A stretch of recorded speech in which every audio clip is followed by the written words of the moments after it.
Hello and welcome to the Friday night edition of the CBB Super Show, brought to you by the FTN Network. I'm your host, Walt Waddell, aka Dub Deuces 85. We're out here. It's late night, 11 p.m. on the West Coast, 2 a.m. for those of you watching on East Coast, but I know you guys are out there because we're grinding. And what else would you be doing? We are in it. January conference season is here for college basketball, and we just watched an absolute thriller. No more Pac-12 after dark. Of course, the Pac-12 dead, deceased, and gone. But Mountain West after dark gave us a good one just now, an overtime game between Nevada and New Mexico. What a hell of a finish there. Even if you had nothing invested in that, if you're any kind of college basketball fan or sports fan in general, how do you not watch something like that? Awesome finish. Nevada gets a couple of questionable calls there from the refs. Up 1 point, they get the ball on a jump. They can't get it in. They throw it away. Donovan Dent comes up with it, falls down at the free throw line. Somehow, some way, Nelly Jr. Joseph picks it up, kind of almost double clutches there, a floater from inside the free throw line. Bang, game winner. Heartbreaker for Nevada, but man, we are in for such a fun next 3 months. The parody of college basketball this season is going to be unlike anything you've ever seen. Tournament is going to be wild. With that being said, you're here. We're going to be having a lot of discussion here this evening about the 12-game DraftKings slate for college basketball. College football winding down. We had a pretty damn good bowl season, if I say so myself. Today was a little bit weird, but it's random one-offs. The playoff slates have been great to us. Yesterday especially was fantastic. But as those whittle down here, we have a little showdown slate in the morning between Buffalo and Liberty. Then next week, of course, we have the semifinals. We're in it. College basketball slates daily, shows going forward Monday, Tuesday, and Friday. There will be a college football show next week to break down the semifinal slate for that as well. Looks like DraftKings, instead of doing 2 individual showdown slates, which they are doing also, but they will have a 2-day, 2-game slate, which is mighty kind of them because I got to tell you, more games, more slates, more games, more slates are the best. 12-game slate on a Saturday morning. Let's go. Love it.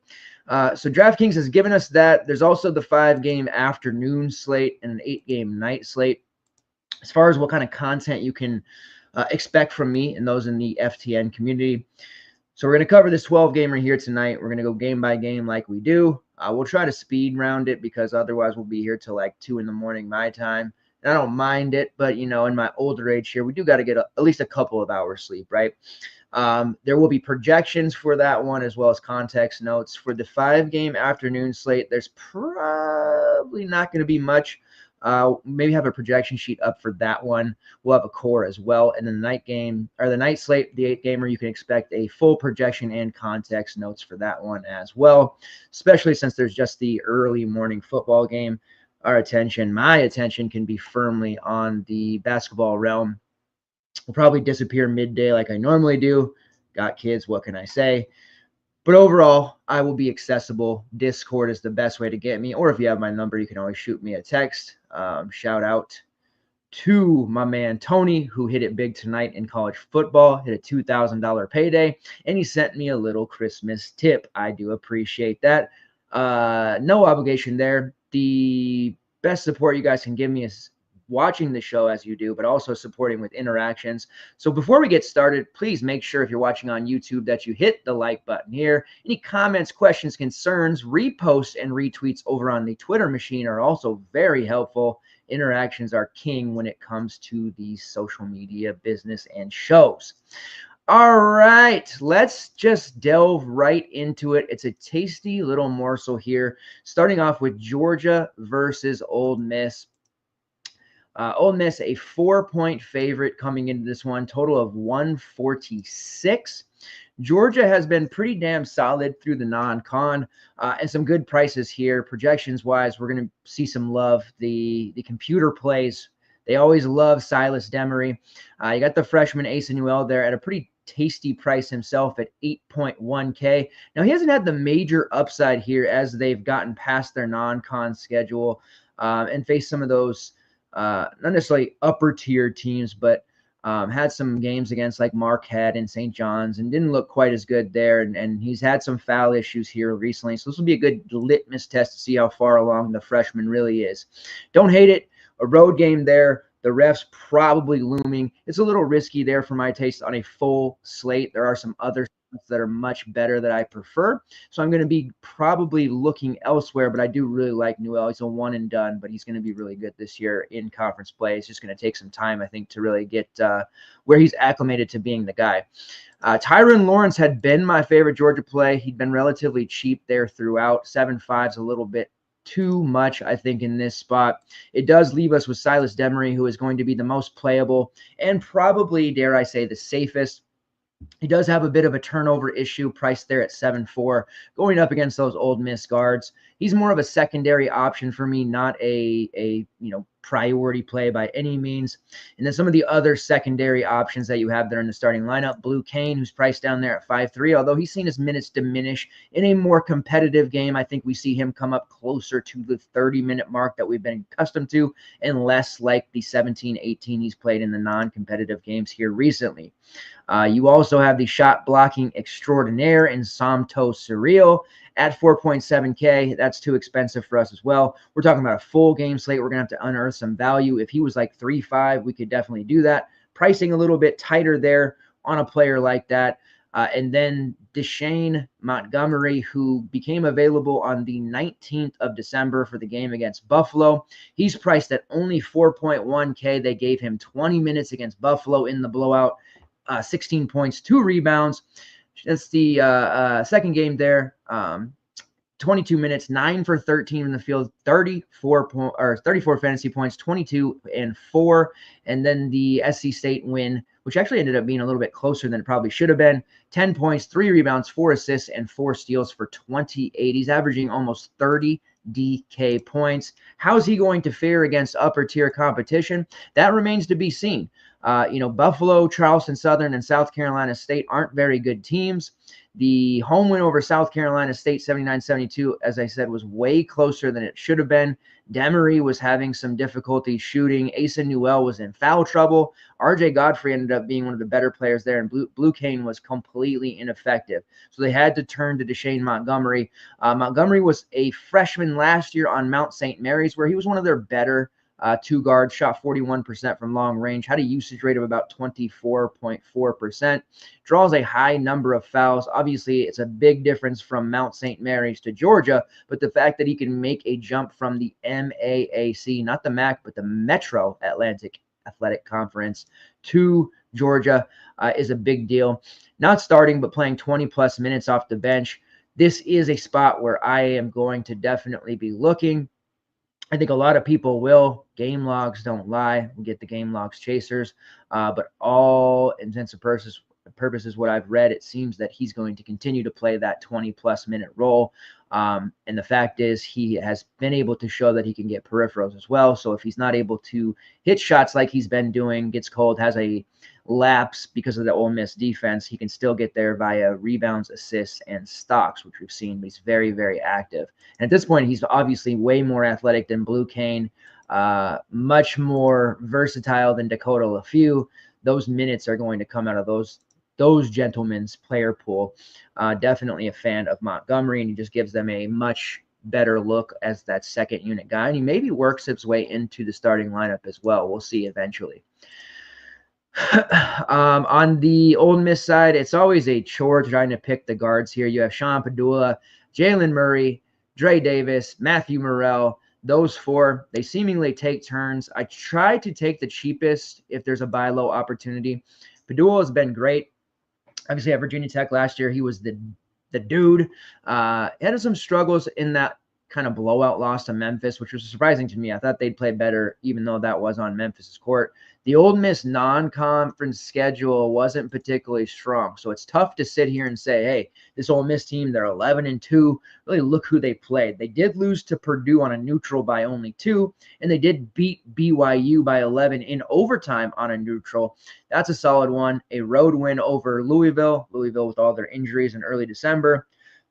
And then they've got a bunch of wins over teams like Lindenwood, Southern Miss, Queens, South Alabama, Grambling State. So it's tough for me to sit here and say, man, this team is going to absolutely murder. Now, they've been super efficient. They're not turning the ball over very much. They're rebounding okay. They're playing very decent, very good defense for most part. They are forcing a lot of turnovers on the other side, but they got heavily exposed by Memphis. A little bit alarming there. Overall, you know the deal on Padula. It's a little bit expensive for me at the 8-3. If I'm going to take an Ole Miss guard, I'm going to try and take a discount where I can. Matthew Morrell typically will project well, especially at a price like $62K. He shot only 3 for 11 against Memphis. You have to be a little bit careful with him, though, because if he's not scoring, he's typically not getting there. And he's at his best when he is putting up 18-plus real points. Now, that's not to say he can't get some peripheral stats, right? 2 rebounds, 6 and 5 over the last 3. 4 1-and-1 steals over the last 3 as well. But that's typically not going to be an area of his game that we can rely on, much more of his scoring. But the addition of Padula has made it to where those shots aren't coming as frequently. So if he has a bad shooting night like he did against Memphis, 3 for 11, it's going to be difficult for him to still pay that price off. Although I admit 6'2" is much easier for him to pay off than something like 8K. Murray at 6'8" is your GPP look. Nobody's going to roster him. You can expect 1% ownership, but he does have slate breaking upside. He's shown it before. The overtime game against BYU, 28, 5 and 5 for nearly 45 fantasy points. That was a big one. He had over 30 against Purdue. He stepped up pretty big when they have played upper tier competition. I expect him to play 35 plus minutes here. Kind of a sneakier look there. Again, not a priority, but if you're multi-entering this slate, you'd be negligent not to have at least some exposure there to Murray. And then Dre Davis, gone are the guard forward eligibility days that we had for him at Seton Hall. 6'5". It's okay. It's not great. Same with Jameer Brakefield at 6'2". Minutes weren't there in the last 2 games. He's not into foul trouble. There's just a lot of mouths on this Ole Miss team. Malik Diaz got to get minutes. We've seen Devon Barnes work his way up. He's playing roughly 20 to 25 minutes. That's got to come from somewhere. We're seeing Mikal Brown-Jones, who has absolutely fantastic rates across the board in limited minutes, but he can fill it up in a hurry. He's kind of pilfering 15 to 16 minutes out of that pool as well. So it's a pretty deep Ole Miss team. Overall, nobody on the Ole Miss side, in my opinion, is a must play. This matchup with Georgia, to me, I think it kind of looks like it could go with the under. I don't expect a really high-scoring game here. I'm only really getting involved in my main build with Montgomery because of the cheap price and what I believe he's going to be able to do. All right, so let's move on to the next one here.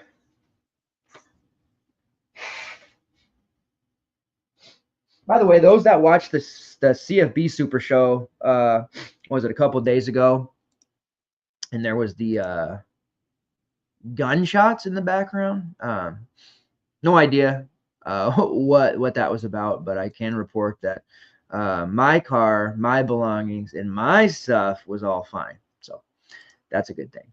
All right, North Carolina versus Notre Dame. Notre Dame, the Irish, man, flying high after moving on to the semifinals of the CFB. Can the basketball team take that momentum, playing a North Carolina team that's limping into this one? Now, North Carolina is a 4.5-point favorite, total of 156. And I got to tell you, betting opportunity number 1 here, the North Carolina side. I am very untrusting of North Carolina going here on the road to a place like Notre Dame, which not typically too tough these days.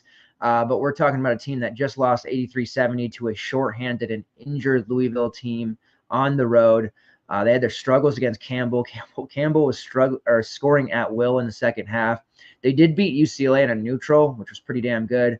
A close loss to Florida. One thing that North Carolina has been able to do is in the second half assert their will, but they're running into, and what they did against Louisville, these habitual slow starts in the first half, and they just couldn't get back in that game against Louisville. If they start slow on the road against this Notre Dame team, it could be trouble. Giving 4.5 points, I think I would lean the home team there. So that's a betting op for me. Notre Dame plus 4.5. I do like the over 156 as well. On the North Carolina side of things, Seth Trimble still has a questionable tag there, dealing with the upper body injury. It sounds like there's a pretty good chance that he doesn't play. He's going to warm up, and we'll see. If not, it's a major bump still to Ian Jackson. Despite the fact that North Carolina has been struggling a bit, Ian Jackson, the freshman, has really come into his own. He really looks like the version of R.J. Davis from 2 or 3 years ago, coming on the scene and being that secondary scorer capable of taking things over. 23, 26, and 24 real points over the last 3 games. Ian Jackson was not owned in any of those. I was all over him against Campbell, and he came through in a big way. 9 of 16 from the field, 7 of 15 against Louisville, and 8 of 13 against UCLA. Even if Trimble returns, I think they got to keep giving minutes to Jackson, but he is priced up at 6'4". That would be difficult. Without Trimble, you can expect 30-plus minutes, which makes him still underpriced at this 6'4" price. With Trimble, it's probably a little overpriced. But again, he has to keep playing. He's developing faster and further than Drake Powell. Drake Powell's getting extra minutes without Trimble. He is in play as a value, 4.6K. Guard forward eligibility. He's been putting up 18 and 19, so definitely not bad there for that price. Elliott Kadu at 7.2. I think he's going to force a lot of turnovers in this game, so I don't hate the idea. He's more of a GPP look. He can put up 35 to 40, but 10 to 12 is also in his bag, so I don't typically look there. And then R.J. Davis, he's never owned. He's a high-scoring machine, but his overall fantasy upside this year just hasn't been great. And that all has to do with the fact that they don't have Armando Bacot. They don't have a suitable replacement big, and defenses are just going and harassing him and sending extra bodies at him. They weren't able to do that with Bacot around, or else they would get punished. They don't have to worry about Jalen Washington. Although Jalen looked really good against Campbell, I'll give him that. They haven't had a post presence, and it's making things really difficult. Louisville forced R.J. Davis into 4 of 14 shooting. It was a wrap. Don't hate the idea of using him, though. GPP-wise, no R.J. Davis, like 5% ownership on a large slate like this. Why wouldn't you have some exposure? But he's going to fall short for me. Did get some messages earlier today about Van Allen Lubin, the revenge spot here against Notre Dame. He did play 20 minutes against Louisville, put up 23, only 5 real points, but still 23 fantasy points. Van Allen Lubin's always been productive throughout the course of time, Notre Dame, Vandy, and now here at North Carolina. He just doesn't get those consistent minutes. I don't know why. When you look at the interior of North Carolina, it's pretty clear that Jalen Withers is too finesse. He's not able to bang down low. He probably shouldn't be playing much. Cade Tyson against upper tier competition, he just doesn't have it. We've seen that, even though he was really good at Belmont. And then Jalen Washington, who again looked really good against Campbell, held his own against Louisville. He just doesn't get that many opportunities either. He can impact the game on the glass. He deserves minutes, but he's just not giving more than like 2 to 3 minute shifts by Hubert Davis. Hate Hubert's rotation. So you got to play one of Jalen Washington or Van Allen Lubin like 25 plus minutes at this point. I think either of them can handle it. I think Jalen Washington is a lot better than he looks, but it's really hard to trust. So we'll see how the starting lineup continues to shake out there. Looking at the most recent, we went with R.J. Davis, Ian Jackson, Drake Powell, Elliott Kadu, and Jalen Washington. Just split with Lubin, but we'll see what happens there. At this point, with Withers getting 16, Washington 17, and Lubin 21, that's the minutes breakdown from last game. Should take Withers down to like 5 or 6 and put those into the pool for Van Allen and Jalen. That's my take. I'm not Hubert Davis. I haven't coached Division I basketball, so what do I know? But watching these games and watching how North Carolina continues to drop games, it's on the interior. That means one play in particular on Notre Dame we are all over. And he was the unofficial posh play on the last slate that Notre Dame was on. I didn't give him the designation, but everybody in the FTN community used him, and he was a whopping 6% owned. I'm, of course, talking about Tay Davis. They lost to Georgia Tech 86-75 in that game, but no fault of Tay Davis. In 34 minutes, he scored 27 real points, 7 rebounds, 3 assists. He went 9 of 10 from the foul line, got into a bit of foul trouble there in the first half, but he fought through it. If he plays 30-plus minutes here against North Carolina, we have a major DVP spot. You guys know it. North Carolina's interior, I've just been harping about how bad it is. They have been absolutely obliterated time and time again. The nice thing about Tay Davis is he's versatile. He doesn't hit a high number of threes, but he does take them. He's 5 of 18 from deep this year for 28%, so you can't just leave him alone. And you can put it on the deck a little bit, but he's vicious on the block as well, and he's absolutely going to tear up. If Withers is on him at any point, good night. Washington's probably getting into foul trouble on him, so Van Allen's really going to have to step up here. But I love Tay Davis. He's still too cheap. Was 7-9 against Georgia Tech. He puts up a 39. Now he's 7-8. I don't know. The funny part is he's probably not going to be rostered by anyone except for us once again. I'm fine with it. He's a lock. He's a core play. He is absolutely going to go into my main lineup. And every bit of action that I have, easy play against North Carolina. Forwards, front court, Tay Davis. Now, Marcus Burton is still going to be out, but he is starting to progress a little bit. There's no update on his timeline, but I'm starting to hear murmurs that he's doing more, and we'll see. But for now, he's out. He won't be there. So the minutes will be plentiful for Braden Shrewsbury. He's priced there at 6'9", a de facto scorer. A little bit pricey for me for somebody that if he has a bad shooting night, he's not going to do much. Mataloko there at 6'1", who is more substance than Shrewsbury. He had a pretty nice game against Georgia Tech for 32 fantasy points, 15, 2, and 7. Don't mind going there.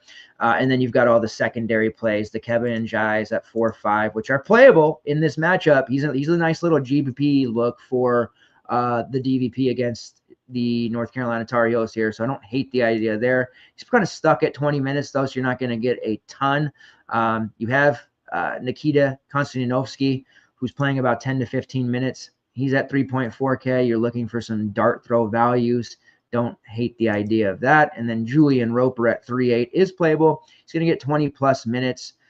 He's a lower-end value, but definitely a guy at 3.8 that provides you some salary savings. But we're all over Tay Davis here. And Ian Jackson if Seth Trimble is out once more. Moving on, we have NC State versus Wake Forest. It's a 6-point spread in favor of Wake Forest, total of 138. NC State needs to wake up. They need to wake up against Wake Forest. And Wake Forest needs to wake up as well. Wake Forest at 10-4. NC State here at 8-5. Life has been a little bit tough here in the hangover season from the Final Four. 2 of their last 3 games, they've lost to Kansas by 15, 3 to Virginia. They also have losses against Texas, BYU, and Purdue, a overtime win over Florida State, and then a bunch of lower caliber teams.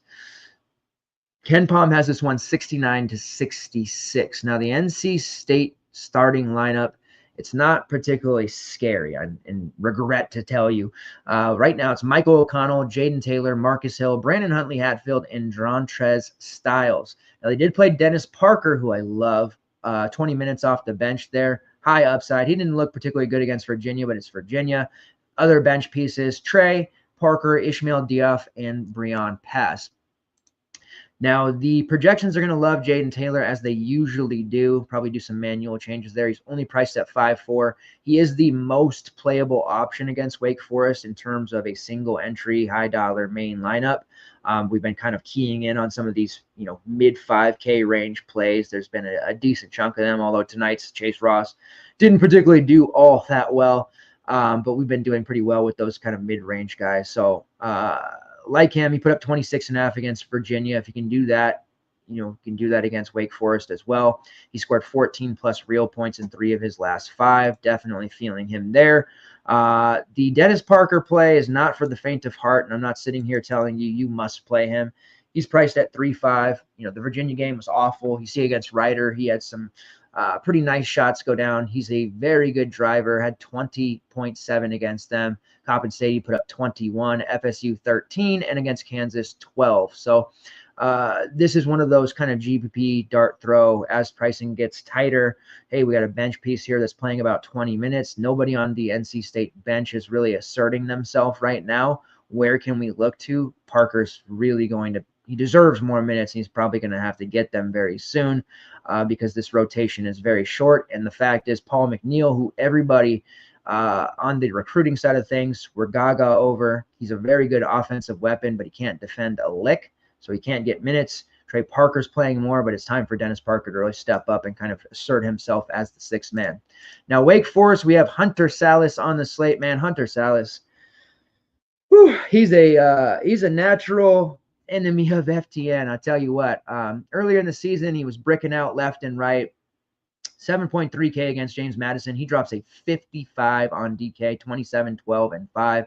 And into conference play here, he put up 26 and 3 against Clemson, 23 and 4 against Syracuse. He's been great, and that's caused his price to skyrocket up to 9.2K. It's not for the faint of heart. As far as the pay-ups go on this slate, there are several, but none of them are really calling out to me necessarily. Cooper Flagg, of course, who we'll get to, but Norchad Omier against Iowa State at 10K, like foul trouble galore for Norchad, right? Colin Murray-Boyle is against that tough Mississippi State defense, which we're going to get into.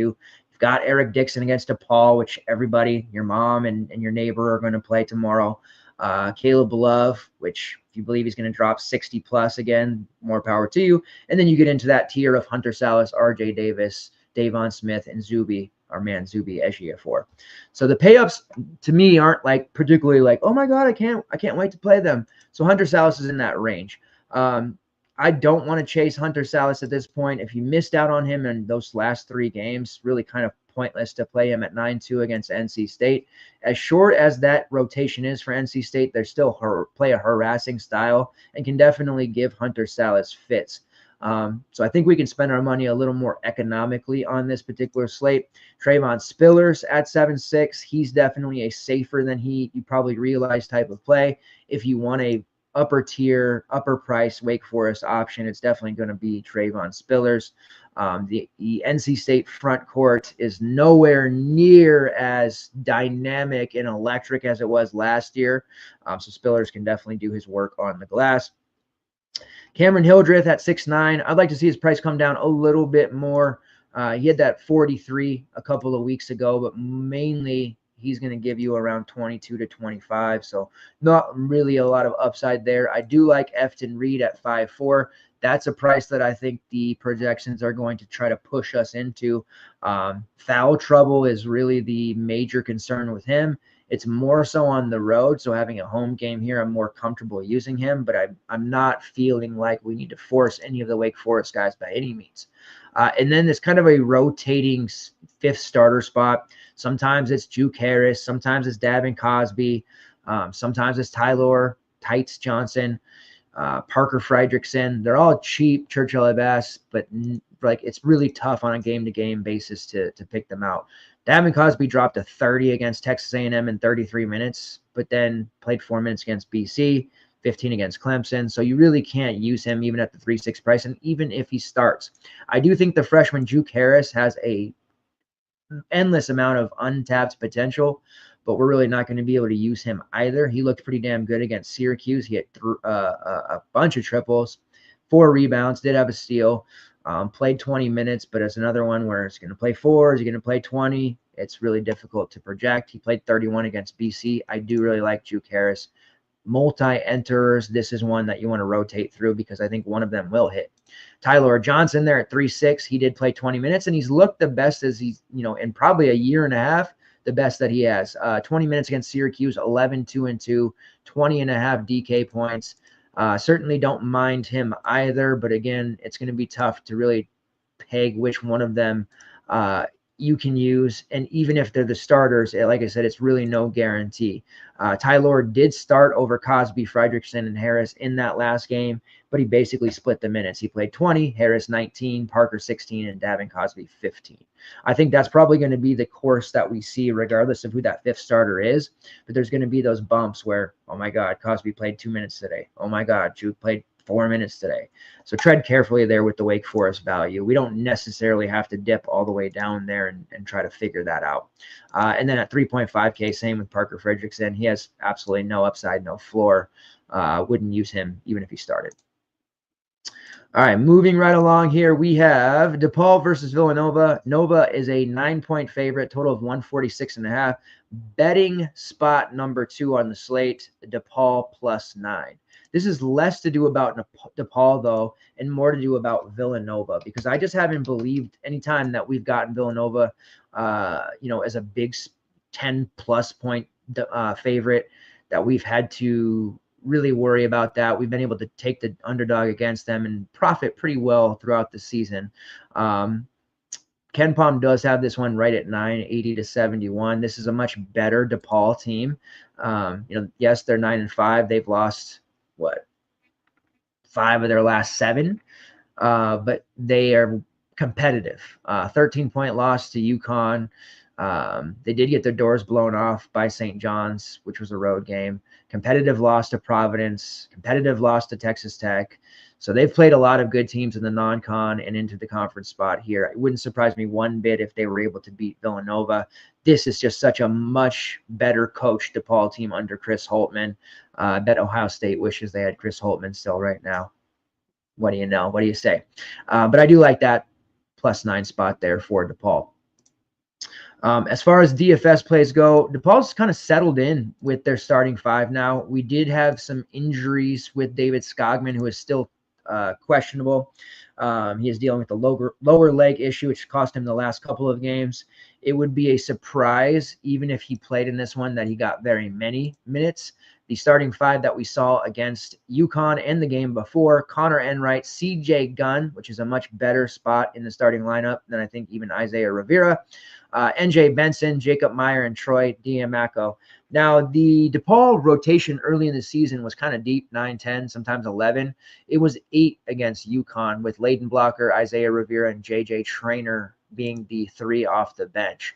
Looking at the game in which they beat Loyola Maryland by 20, it was a little bit deeper, but it was just basically Chris Riddle getting 5 minutes, Theo Pereira Justin getting about 6, and it was still that 8-man rotation. So we can really hone in on that. And there's definitely some playable options here for DePaul against this Villanova team. Now, we saw some major chalk on NJ Benson in that game against UConn at 5'8" as a starter without Skogman, and he had a 10-point, 12-rebound double-double. Previous game, 22 and 17. NJ Benson is a really, really solid option. Last year, and the year before, he was part of Missouri State, where he was one of the best rebounding by percentage offensive rebounding rates in the country. So far in the Big East through the first week or two of conference play, is the 5th highest offensive rebounding rate, top 20 defensive rebounding rate, 6% block rate as well. Villanova's front court scares me a whole hell of a lot less than UConn's would. On the road or not, fouls haven't really been a problem for NJ. Knock on wood. He's only gone up $200, 30 minutes in each of the last 2 games. And you see the UConn game, for 7 shot attempts compared to 14 against Loyola Maryland, and he still put up nearly 30. So I like him a lot in this spot, assuming that Skogman is still out. Jacob Meyer is priced there at 5'8", a mid-range option. He had been a really strong play for a 2 or 3 game stretch. He's kind of settled in at this price here. I think we'll probably see him about 6 to 6'5" for most of the season. Peripherals have gone down with this new starting lineup that they've run, but he's still very much a option at 5'8", although I do prefer the NJ Benson play instead. I do feel Connor Enright at 6'8", despite putting up 41 against UConn, it's too high for me. He did come down. He was against Northwestern almost 8K. He's put up some pretty decent games, but overall, he's going to fail to pay off a 6'8" to 7K price most of the time. So I'm going to back off of him. CJ Gunn is the value that I do like. We ended up having a ton of value on that New Year's Day slate, so we didn't have to use CJ Gunn as much as we originally planned, but he paid off if you had at 4.2K, 19 fantasy points in 32 minutes. He took 14 shots against UConn, 11 against Loyola, 12 against Wichita, and 9 against Northwestern. So he's getting up a bunch of shots, a ton of threes. He's still priced really cheap at 4.3K, very usable. It's a large slate, and you wouldn't think that a DePaul option would be a priority, but I do think you want to play one of the DePaul guys against Villanova, whether that's with Benson at the 6K forward spot or one of these value guys. Now, because the bench and the rotation is so shallow, you can still look to Layden Blocker, who was really good at the beginning of the season as a starter. Now he's playing about 20 to 22 minutes off the bench. He's priced at 4.3. Definitely viable if you want to go there. With Isaiah Rivera losing his starting spot, he's far less viable. His price has taken a torpedo journey to the bottom there at 4.2K. Earlier in the season, he was damn near 7K. I don't think, unless he were to get back in the starting lineup, I think we can safely ignore him, even with the shorter rotation. It's just clearly impacting him very, very negatively. And then you have JJ Traynor there at 4.1. Only played 10 minutes against UConn. Not really an option. And then as the fifth starter spot there, Troy D'Amico, was priced at 3.9. He's played 20-plus minutes in 3 straight. He has absolutely no upside, though, and his floor is very, very minuscule. He's out there for more of his defensive prowess. Not much of a DFS option. So NJ Benson, Jacob Meyer, or CJ Gunn there. On the Villanova side, I would expect to see heavy Eric Dixon ownership once again. The pay-ups on this slate are a little bit underwhelming, as I mentioned. And we saw Dixon extremely high-owned against Butler, extremely high-owned against Creighton, and he's once again under 10K here, priced at 9.5 in a favorable matchup against DePaul. His peripherals have taken a hit here recently, and he's been a really slow starter. In that game against Butler, I think he had like 11 and 4 at halftime. People were panicking. Don't worry. Just like Brooks Barnheiser, who started slow the other night, still put up 50-plus. Dixon's more often than not going to get there. His usage rate and shot rate are stratospheric. He's going to take 20-plus shots most of the time. He is their entire offense in the second half. So you don't have to worry too much if he gets off to a slow start. But I do think there's merit to fading. You need to just keep him under that 40. Anything in the mid-30s is okay. You don't necessarily have to just plug him in because he's going to be highly owned. Now, if he has one of those games where he drops a 50 spot or it goes to extra overtime or something like that, then it's going to be a little bit tough. Now, if you fade Dixon, you're going to want to play Wooga Poplar, though I think you want one of those two, which is going to put us in a position where we probably have to play 2 from this game. Wooga Poplar has been sensational over the last 2 games here in conference play. 36 minutes against Creighton, 19, 10, and 2. 38 minutes against Butler, 18, 15, and 3. He has scored 28-plus DK points in 4 of his last 5 games. He's only priced at 7.7, which is it's gone up considerably. He was 6.8 and 6.3 last week.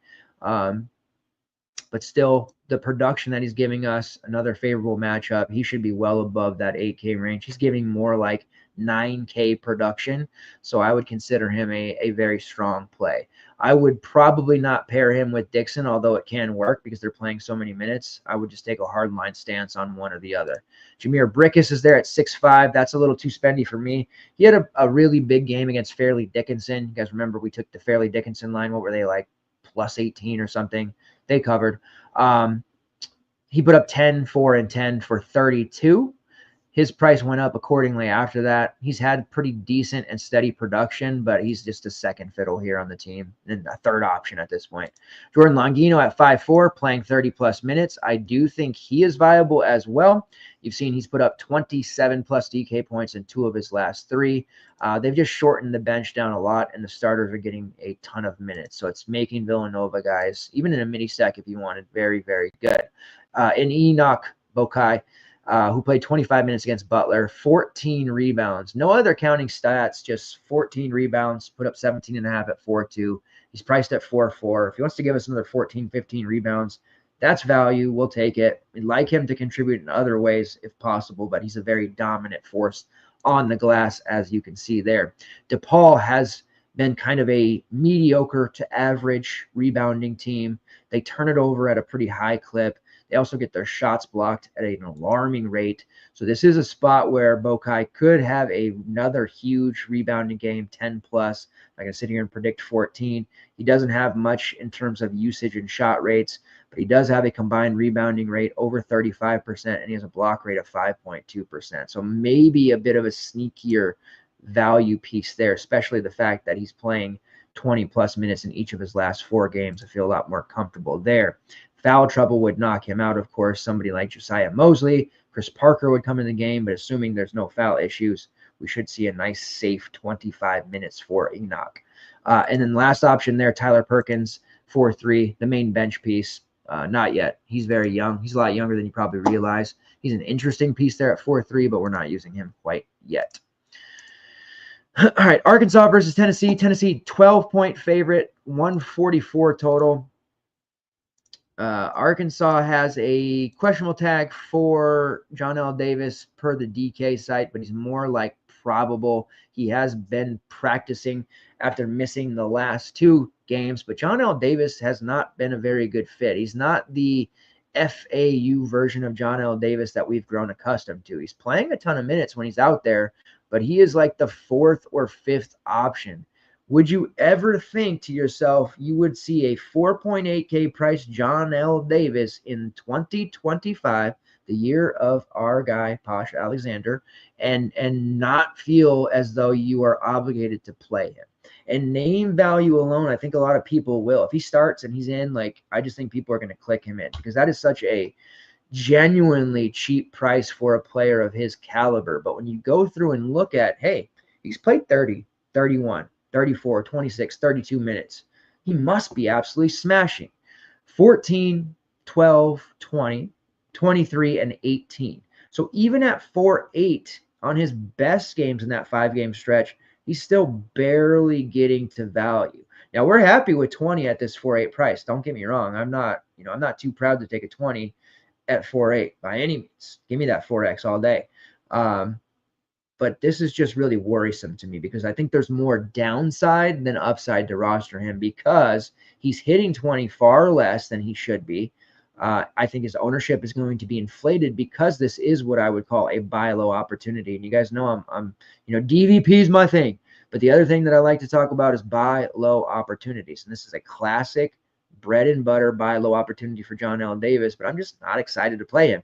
And they're going up against the Tennessee Volunteers, who defensively give everyone a nightmare. Even the most aggressive offensives can have problems against Tennessee. Now, if this was at Arkansas, maybe we could kind of massage it and say, you know what, let's just go for it. But on the road at Tennessee, like, this has just got disaster written all over it. And I genuinely feel like we're going to see 30% ownership on John L. Davis on a 12-game slate in a really brutal spot. Now, if we fade and he pops a 30 and goes vintage, we were beaten. But when you look through and see how his fit in this system is, coming off a wrist injury, there's just way too many negatives here. This is a great little trap price that they've laid, and I think a lot of people are going to fall into it, but I just don't know if I can pull the trigger there. I do still like the, and then the same token, Trayvon Brazile at 4.7. Now, I'm worried about him getting in foul trouble at Tennessee, but 100 cheaper than John L. Davis. He's been absolutely outstanding. He put up a 15-6, 32 fantasy point masterpiece in a close loss against Michigan. They have faced 3 subpar teams since in Oakland, NC A&T, and Central Arkansas. So we have to take those with a grain of salt to a degree. But Brazile, if he's playing over 25 minutes and staying out of foul trouble, it doesn't really matter who he's playing, because he does enough. He's active enough. He's blocking shots. He's getting rebounds. He's really good. And he's got experience playing against other SEC teams, right? Where John L. is not used to that SEC grind just yet. The other thing that's inflated Brazile's numbers is the fact that he has 14 blocks in the last 3 games. So maybe we should temper our expectations there. But if he can stay out of foul trouble, he's absolutely paying off the 4.7. So I prefer Brazile over Davis. I think a lot of people may even just play both. We'll see how that works out. And then you have Jonas Aidoo at 4.3 as a starter, very much in play. 26 against Michigan. That was really good. The Oakland game, turned into a blowout, so he didn't get as many minutes there. He also wasn't very, like, defensively, he was pretty slow to rotate. We know Oakland likes to shoot, so it didn't really fit his stylistically, or fit him stylistically, but I think he should see a lot more minutes here against Tennessee in a physical game. And also for the revenge narrative crowd, he spent, I don't know, 3 seasons at Tennessee, so he'll be up and a little more pep in his step for this one. The last game they played against Oakland, which turned into a blowout, Fland, Wagner, Tiero, and Idu all started along with the freshman Carter Knox, because John L. Davis has been out those last 2 games, so Knox has started those last 2 games. If Davis can't go or they want to bring him along slowly, then you do have Carter Knox at a relatively cheap 4.3K price. I think he is a even worse play than John L. Davis. I do realize he's put up 20 plus in 3 straight games, but again, they played Central Arkansas, NC-A&T, and Oakland. None of those teams have the defense to the level of Tennessee.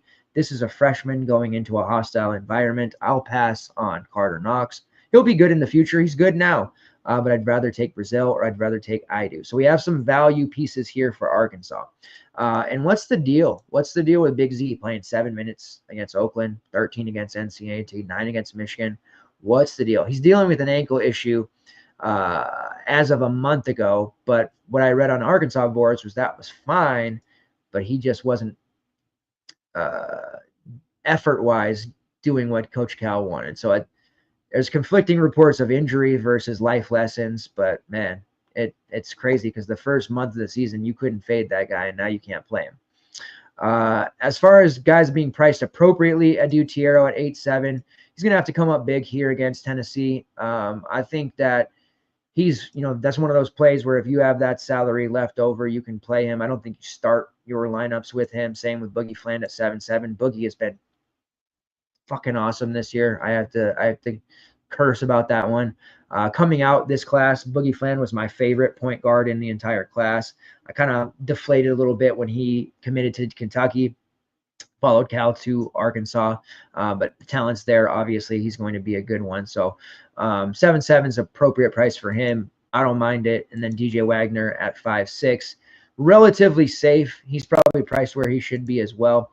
So we're mainly just looking to this Brazil, Idu area, and we'll monitor the news for John L. Davis. But I think we could come out of this one seeing our opponents with 2 Arkansas plays here, and I just don't know if that's the right move. Matchups come into play here a lot more than just the price. On the Tennessee side, you can certainly look to our guy Chaz Lanier. He has been an absolute sniper. And just high usage, high shot rate guy. He has been putting up some monster numbers against a myriad of opponents. This will be a nice little test here as they get into SEC play. But 15, 17, 19, 18, and 19 shot attempts over his last 5 games, 26 threes in his last 2 as well. Lanier's very solid. For 500 more, you've got Sakai Zeigler, more of the well-rounded player that he is. His 3-point shooting can leave him and leave us wanting more. Very high assist rate, one of the highest in the conference. Definitely a option at 8.8. I think that's fair. At 7.5, you have Igor Milicic. Somebody's getting into foul trouble here. Here's the main problem. I think the Igor versus Arkansas front court matchup, it's very intriguing. I think there's going to be a lot of rebounds on both sides. Igor has been dominant on the glass, has the advantage of being at home at least, but I do worry about his upside in this one, and his price has crept up there, to nearly 8K over the last just under a month of the season. So not sure that I want to use him, but I do have interest in prop bets for him. So we'll look for rebounding props, because I do think if we get like a 7.5, 8 number, I like that over for his rebounds. As far as anyone else, Felix Akpara, he's out there for his defense, right? We've seen some good games for Jordan Gainey as a value at 5.1. He's a little bit higher now. Shemai Meshack at 4.8. Kind of interesting. Darlingston Dubar, seemingly healthy at this point, but not contributing all that much like we're used to. One of the interesting plays, and he's just a tad priced up for me, is Cade Phillips, If Igor or Felix get into any kind of foul trouble, we're looking at a potential 20-plus minutes for Cade Phillips. Definitely a intriguing prospect. He's going to have a really big season next year, especially when Igor is off to the next level and Cade has another season of development. But I do like him. Wish he was a little bit cheaper, but at 4.5, he's definitely in the value player pool for us there, especially since Cameron Carr and JP Estrella are still out for the long term. All right, next game we have South Carolina versus Mississippi State. It's a 10.5-point spread for Mississippi State, a total of 143. Now, I definitely think Mississippi State wins this game, and I would have loved to have bet any spread for them up to like 7 or 8. They've done a nice job on DK and other books getting that one up there to 10.5, because South Carolina is not a very scary team this season. As they were in the past. They have a superstar in the making in Colin Murray Boyles, but the team they have around him is very, I don't want to say disappointing, but lackluster, for lack of a better term. And I think Mississippi State, the way that they're playing right now, not enough people are talking about it. So a big fat home win by 10 plus would kind of get people in that direction. They beat Memphis by 13 on the road. They were in control by more of that. Beat a very good McNeese State team, probably a tournament McNeese State team by 3. Knocked the doors off of Pittsburgh earlier this year, blew out UNLV. Very quality wins over Utah and SMU, and then they had the puzzling neutral court loss against Butler back in late November. However, if you played Mississippi State on a neutral versus Butler today, right now, this second, they'd beat them by 25 to 30 points. Sorry, Rob, that's just the facts. I really like this Mississippi State team. They're 12-1 as they head into conference play here. The non-con schedule, it's propped up. There's quality wins here. They're top 15 in offensive efficiency. They don't turn it over. They have one of the best offensive rebounding rates in the conference. Overall, this is a team with some serious punch, and they're getting just in time for the SEC play, really elite play from Riley Q. Gell. Don't tell me you forgot about Riley as he transferred from Florida. Was going to go to Kansas, saw all those guards, decided I'll go to Mississippi State instead. I bet Kansas wishes they had Riley Q. right now instead of those other guards. Or LeRon Fillon.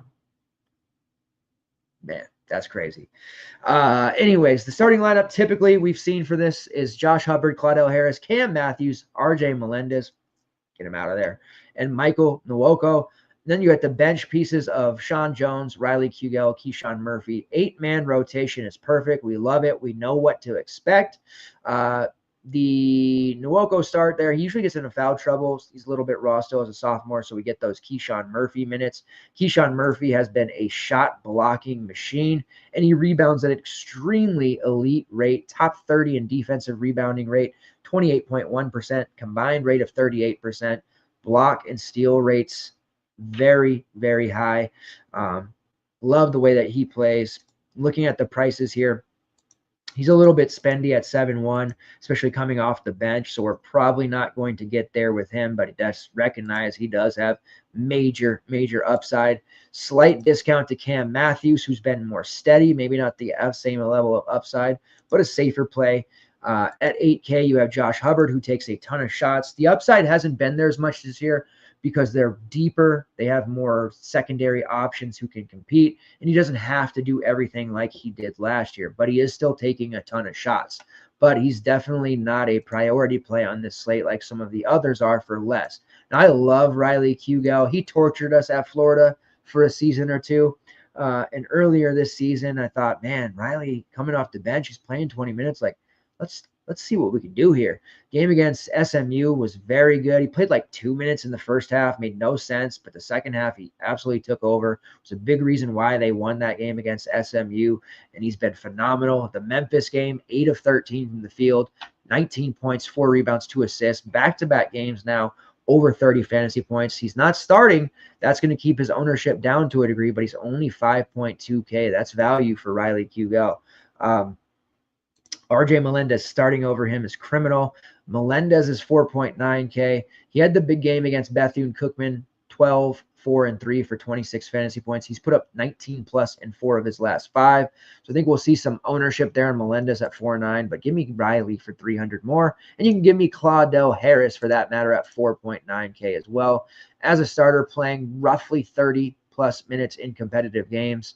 Claudell started off trying to figure out his way. They were playing him low 20s minutes as they got this group acclimated. Now there's a pecking order established, and Claudell is getting a lot more shots. He only hit 2 of 12 against Memphis, but there's a lot of volume there. And despite the fact that he scored only 6 points against Memphis, he still put up 31.5 DK points. That means he gives us peripherals. We love that.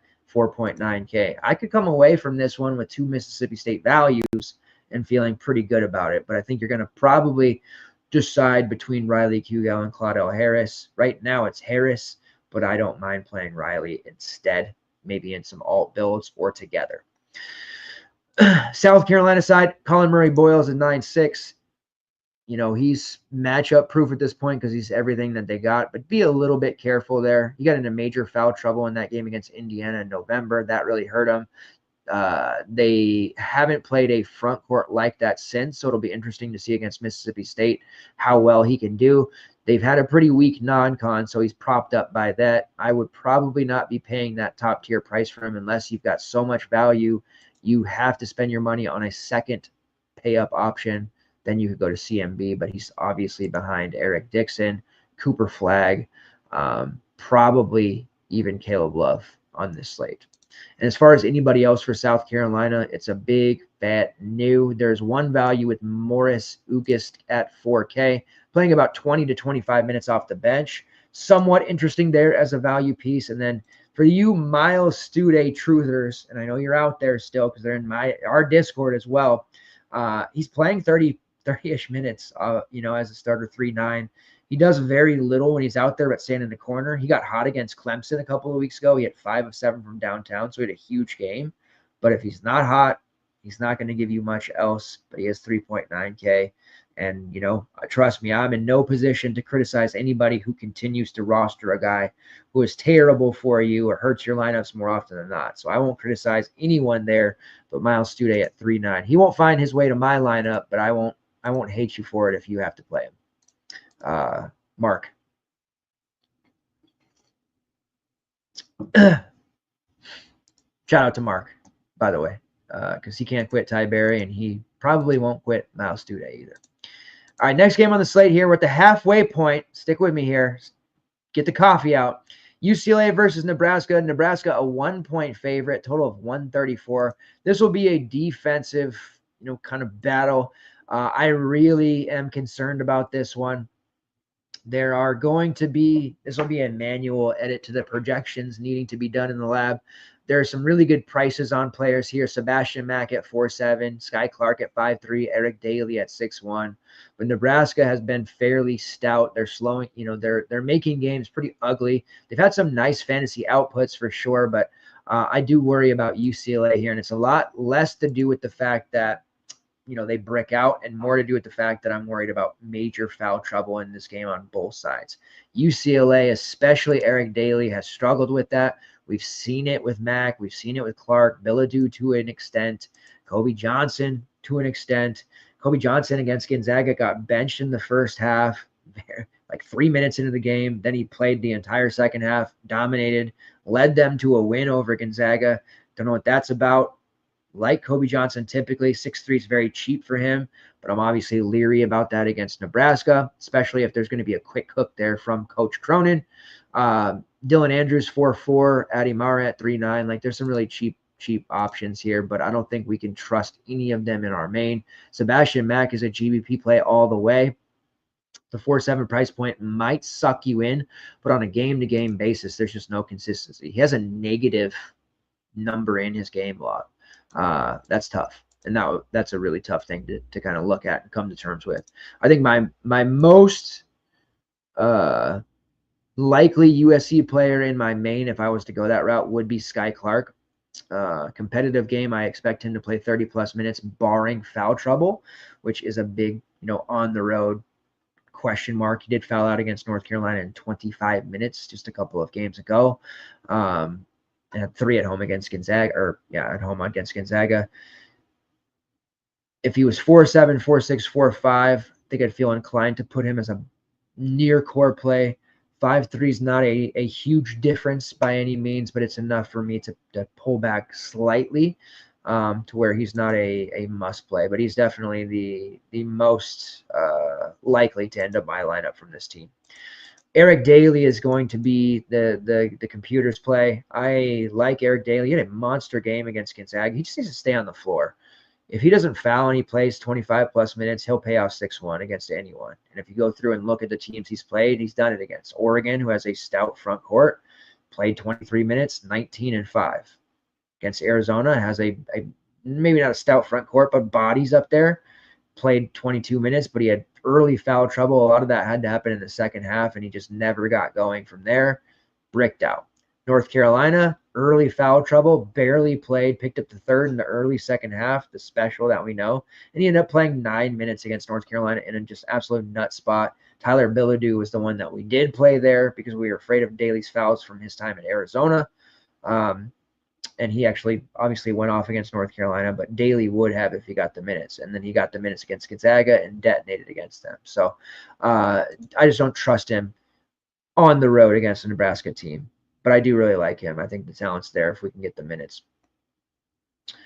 On the Nebraska side, it's typically a question of Bryce Williams and Juwan Gary. Bryce Williams is priced accordingly at 8-4, probably where he should be.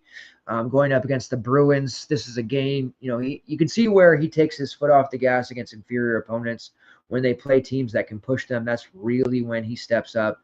The Diamond Head Classic against Hawaii, he had a monster game against them. Oregon State, monster game against them. So definitely a spot. And before that tournament against Indiana, monster game against them. Definitely a spot to consider him. If one game on the slate were to go to an extra period or two, I think this could be the one. For you MME builders out there, Bryce Williams is a guy who is not going to see a lot of rostership, probably less than 15%. That's somebody you definitely want to put in some of those large field lineups. Juwan Gary's interesting at 6'5", but somebody, if it's not him, the Bruins forwards are going to be in major foul trouble. I'm not willing on a 12-game slate to kind of guess which one of them is going to be able to stay on the floor. So that's a nice price. Maybe he bricks out here and he's cheaper for the next Nebraska slate. You do have Barkey Boyutinsel, who is there at 5'6". He has had a really nice run from the Diamond Head Classic into their first game against Southern. Played 30 minutes in that blowout game. They're going to need him here against UCLA. And wouldn't you know it, the revenge narratives are all over. I know this is more of an NBA thing that people like to talk about. But Berkey, he has some familiarity with UCLA. Part of that international group of freshmen that was on the team last year. UCLA struggled quite a bit. Berkey has developed further here at Nebraska since transferring. He's much better, and he's going to be looking to kind of dominate his former team. So he is one of those semi-balanced type plays at 5'6" that I definitely like. Forward eligibility there. Very interested in him. Raleigh Worcester is cheap at 5'2", but he's just so pitiful on this team. He has had some really quality seasons and games throughout his collegiate history. But for whatever reason on this Nebraska team, he is just playing a ton of empty minutes. The price continues to tumble, but I just don't know if that's that playable at 5'2". And after what Chase Ross did to us today and some of these other options that just don't have the most appealing logs against similar competition like UCLA, I think I'd rather let others roster Raleigh and deal with the consequences later. All right, moving on to the next game, we have BYU versus Iowa State. Not a game that I'm particularly excited about for the BYU side. Or I'm sorry, not BYU, Baylor. Got my games crossed. Baylor versus Iowa State. Iowa State's an 8.5-point favorite, total of 152. Not excited for the Baylor side whatsoever. This is another one. I'm a little spooked about fouls after what I just watched in that New Mexico game. Norchad Omier comes in at $10K. It's a really expensive price. We know Norchad can break a slate with the best of them, and he has put up 3 straight games over 40. But on the road against Iowa State, that's going to be a tough call. We have seen him in these spots before. He's very aggressive. 9K, 8K, like those are prices that we could justify rolling him here. 10K, it's too much for me. If he hits the 2 early fouls, he's just not going to pay it off, unfortunately. It's crazy to see my man Rob Wright priced at 8.6.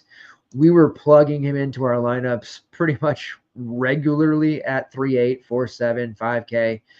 That's a huge price boost. He was almost 9K against Utah. I know he's put up some pretty big scores here, but we can't use him at that price whatsoever. Jeremy Roach doing getting out of the concussion protocol.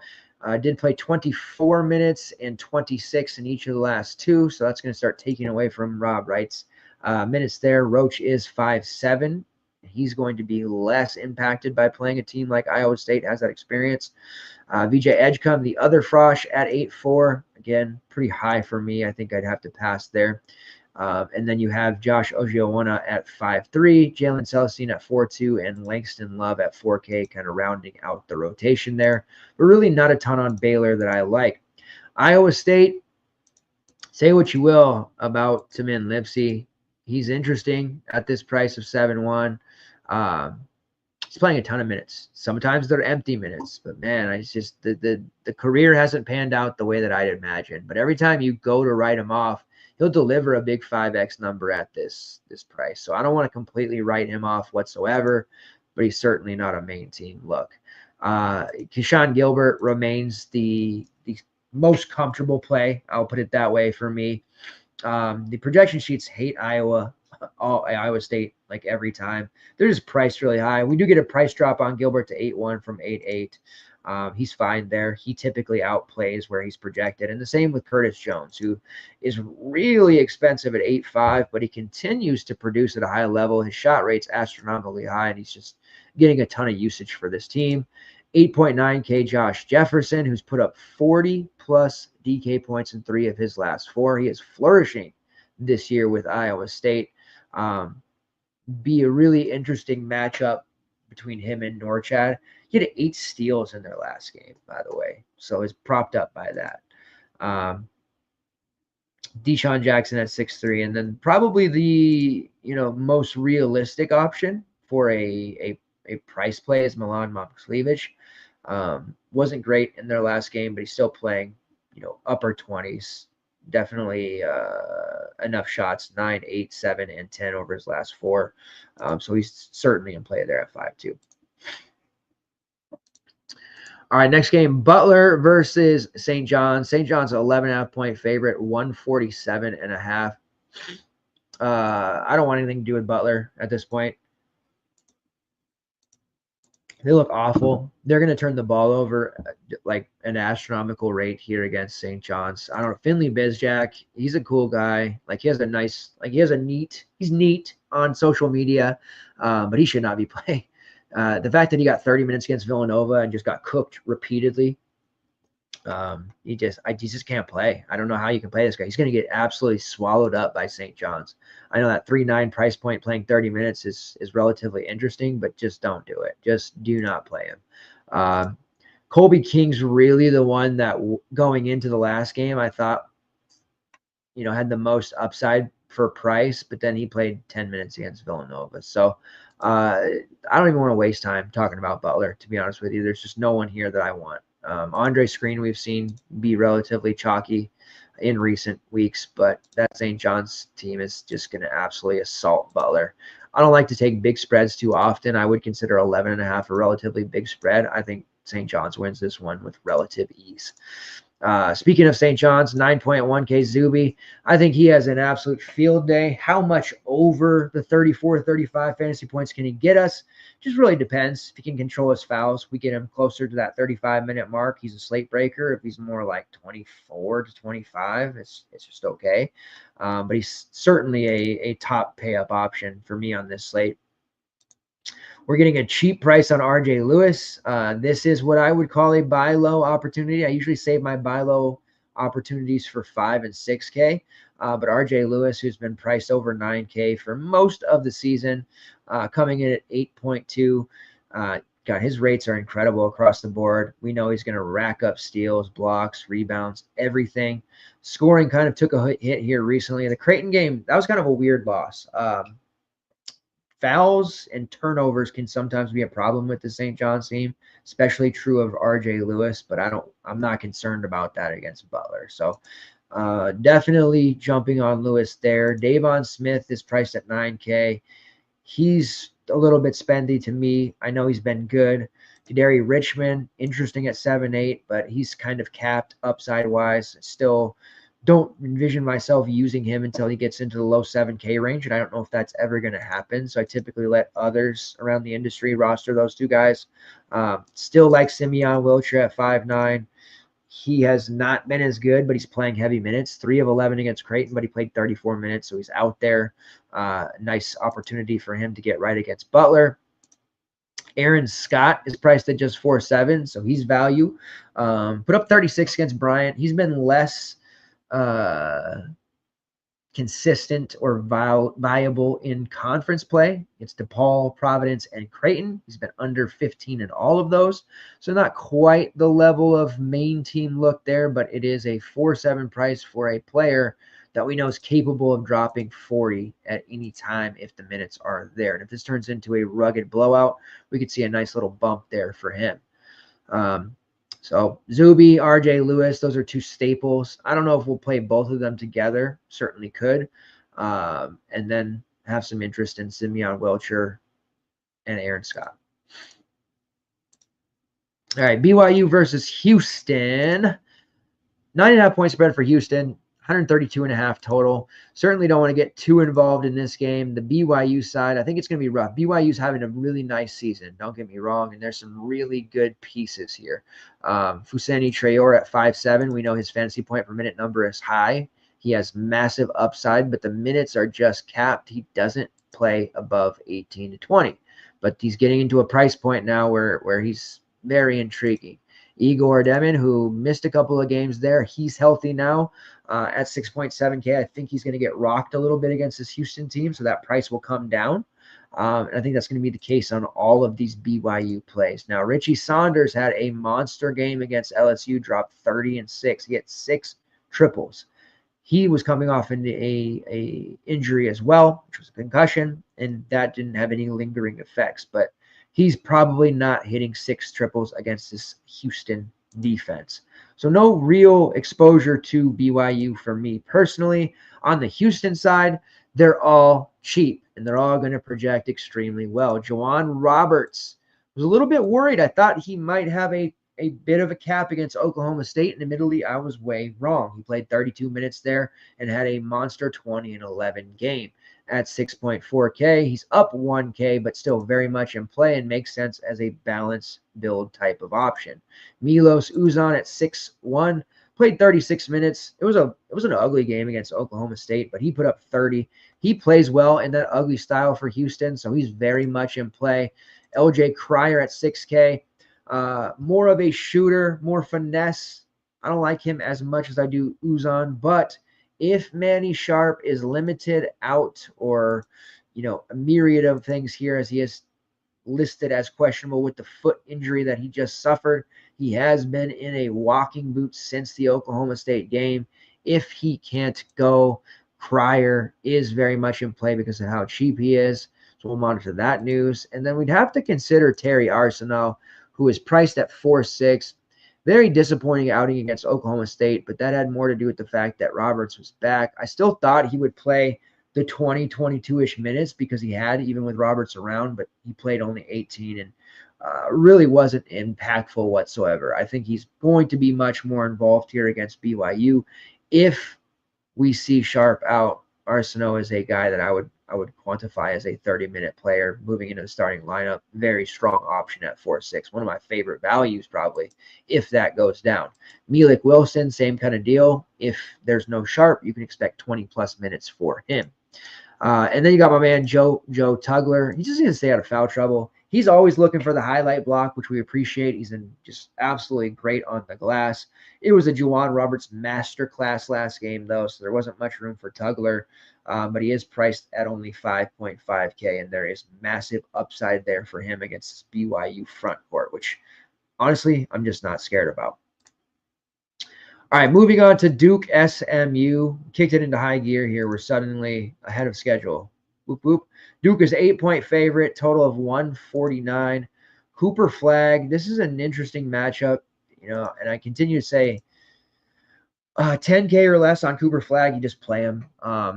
Would be a little more comfortable at home here, but he hasn't shown us much in terms of getting into foul trouble. He did foul out in their win over Louisville, but that's just not something I'm going to worry about with him too often. So close game against SMU. I know they're road favorites by 8. I think SMU is much better than that. I think SMU covers here. I think SMU plus 8 is a great bet. And I think SMU is outside shot to win as well. But that means we can expect 32 to 35 minutes for Cooper Flag. And at this price, those minutes, he's an absolute smash play. And oh yeah, you can use him at the guard spot or you can use him at the forward slot. So Cooper Flag is near the top of the board for our favorite pay-ups. Zion James at 5.5 is an excellent look as well. You can play both of them. James was a very high on the projections list against Virginia Tech, put up nearly 30 there, 10 and 11, only 5.5. They're giving him big minutes, starter level minutes. He's really settled in. We know how good he was at Tulane. He had to kind of find his place here in the pecking order with all these guards, but they figured out real quick that he needs to be on the floor for a lot of minutes. He gives them the best chance to win. And he has really, really made a big difference since they've made that switch and kind of moved Caleb Foster to the bench and relied more on Zion James. So we can expect 30-plus minutes for Flag, 30-plus minutes for Tyrese Proctor, and probably close to 30 minutes for Zion James. Then you have Con Knipple, Kaman Malowak, the other freshman there involved. Knipple's there at 6'4". He was a beast for us early in the season. He's just,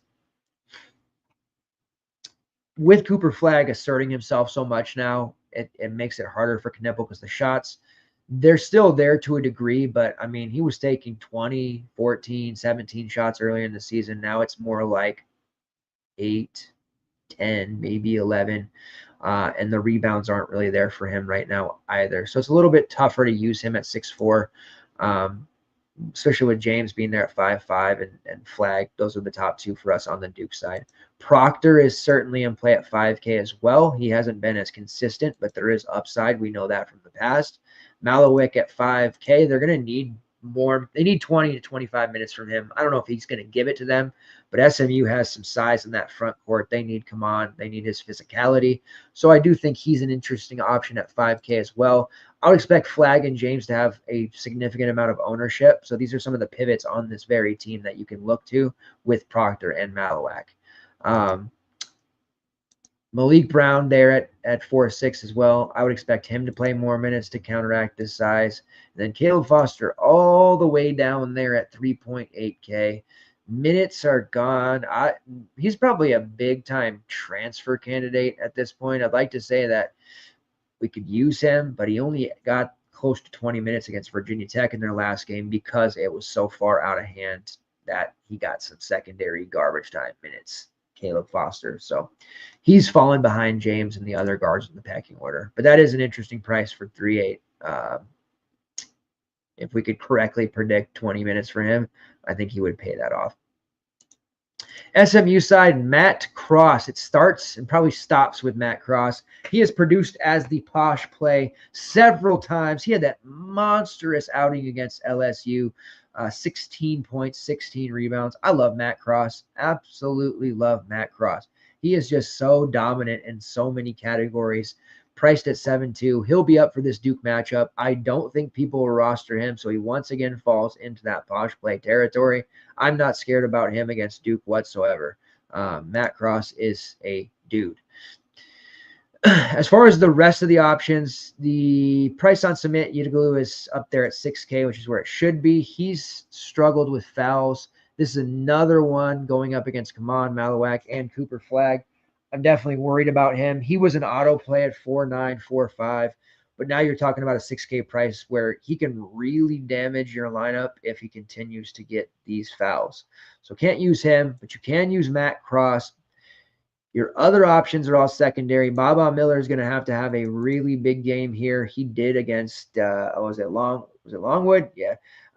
24 and 5 and 7 assists. He's actually had 7 dimes in 3 straight games. He's taken more of a secondary scoring role and has been more of a facilitator until that last game.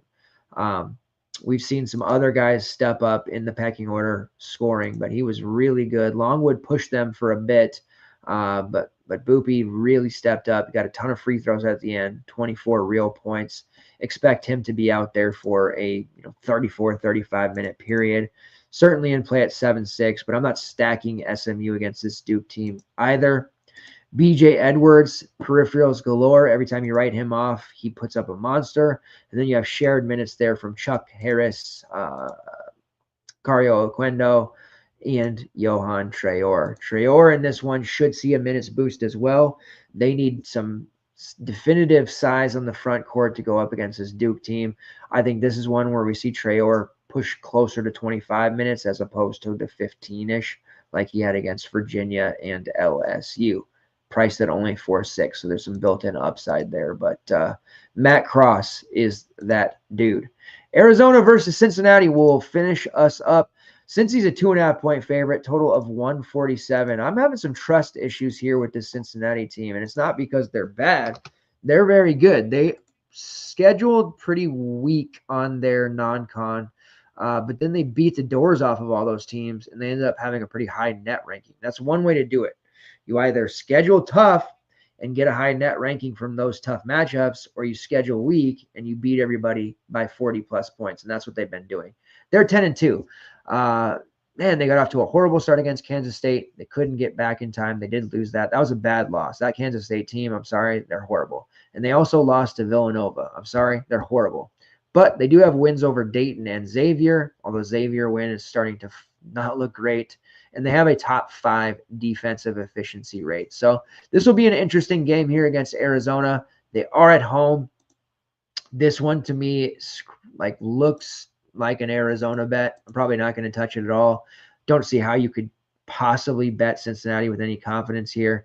My man Dan Skillings, 7.3K. Expect him to have no ownership whatsoever. He needs to get those peripherals back up. He had 18 real against Kansas State after doing very little in the first half. He has major upside. I do like him for tournaments here against this Arizona team. Arizona's defense, their reputation makes it seem like they're an elite team you don't want to target against, but that's not the case this year. Jizzle James, price at 7K, very playable.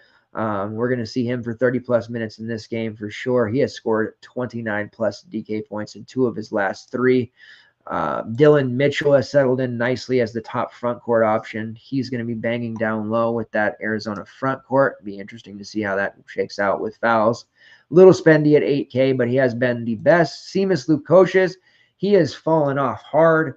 They need him to step up big in this game. He was awful against K-State, and he's really kind of regressed back to like the 4th or 5th option after being the alpha for part of the non-con schedule. And it may just be that he's a bit of a non-con hero. You also have Aziz Bandiago, secondary big man there. And then for value, Day Thomas at 4-4. Played 27 minutes against K-State. He scored 19-plus DK points in 3 of his last 4. Not starting with Jizzle James around, but he's a key piece off the bench.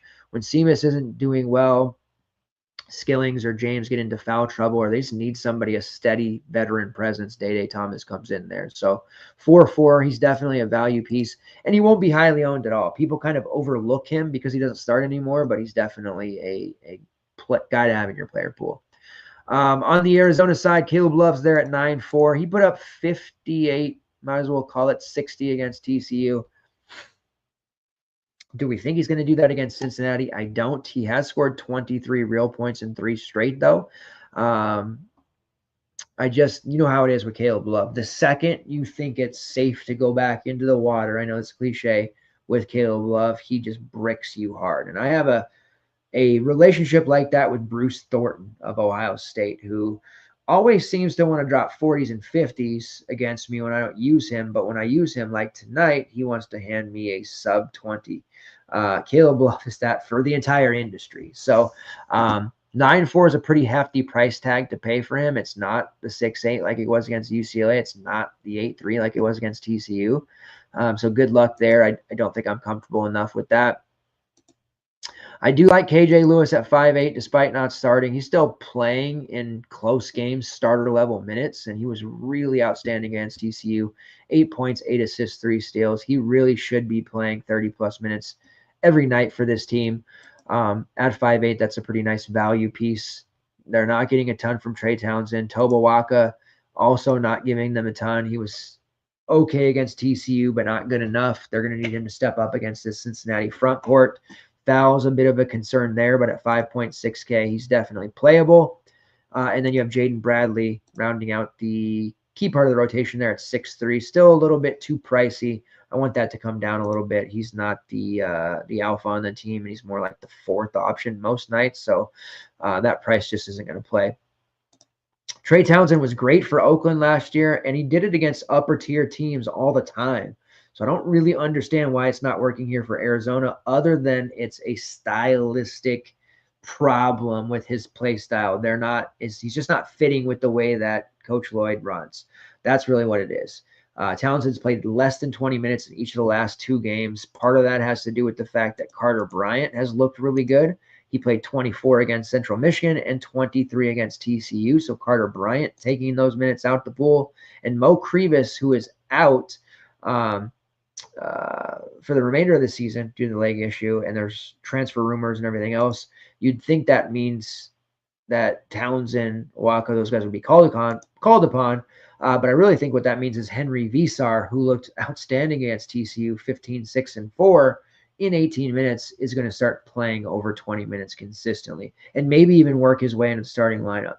You want a not an obscure, that's the wrong word, but kind of a off-the-wall value play to use in your GPPs or perhaps even your main if you're you have a higher tolerance for risk. Nobody's going to use Visar. There's a chance maybe he works his way in the starting lineup by the end of this, or by the time this Cincinnati game takes off. Give me a break. It's 12:30. But even if he doesn't, like 20 minutes for his fantasy point per minute number, his rates, like Visar is a really interesting prospect. He makes threes. He does a myriad of things.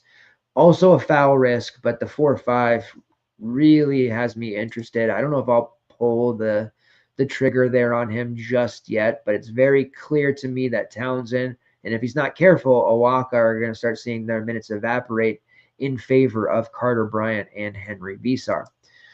Rounding out the starting lineup is Anthony Del Orso, who is 4-4. He played 10 minutes against TCU. He plays more against like the Southerns, the Central Michigans. When he's playing UCLA, TCU, Cincinnati, I just don't expect him to have a ton of minutes. He was a big-time scorer for Campbell in the last year, but clearly one of those transfers who come up that it's just not working out for him all that well. So if you see him in the starting lineup, you probably will and think, oh, 4-4, let me get to him. It's just okay.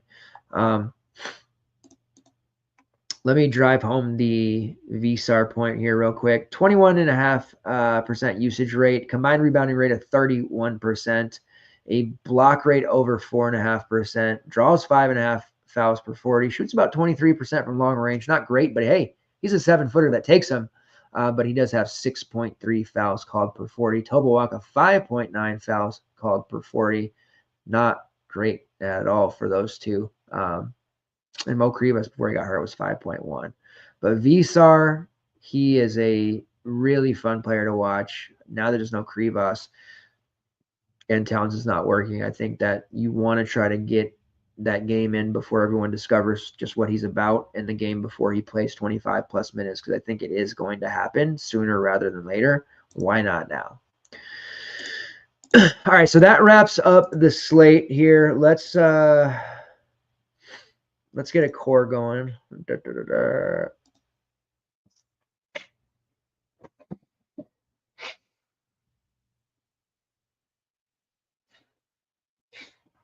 All right.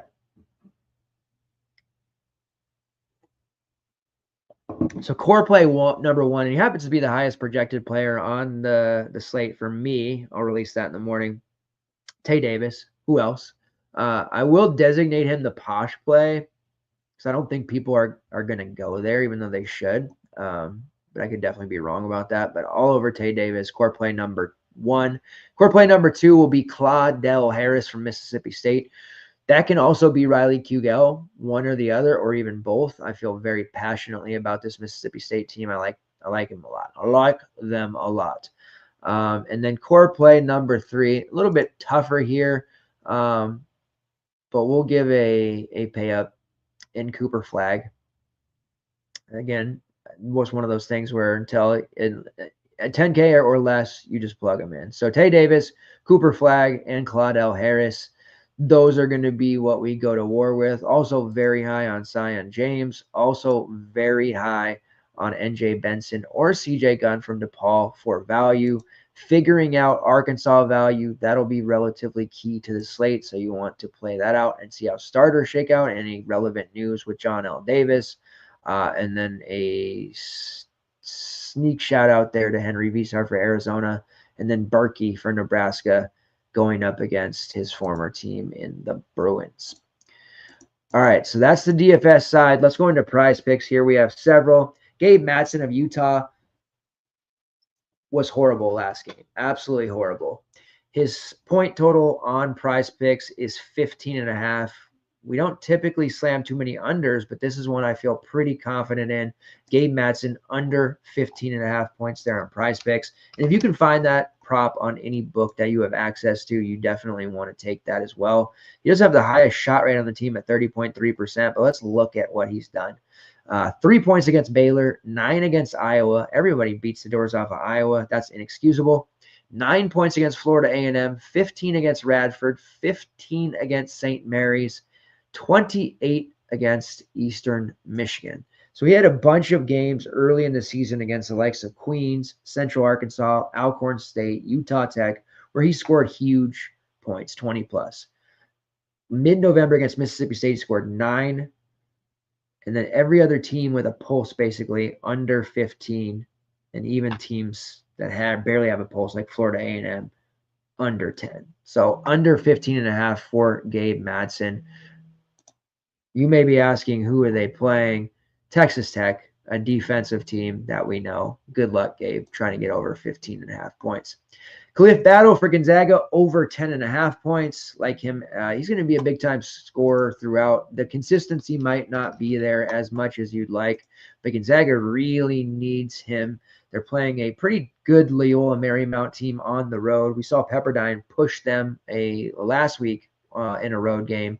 So they'll need Khalif Battle. I do believe he scores over 10.5 points. Will McClendon, San Jose State, over 10 points.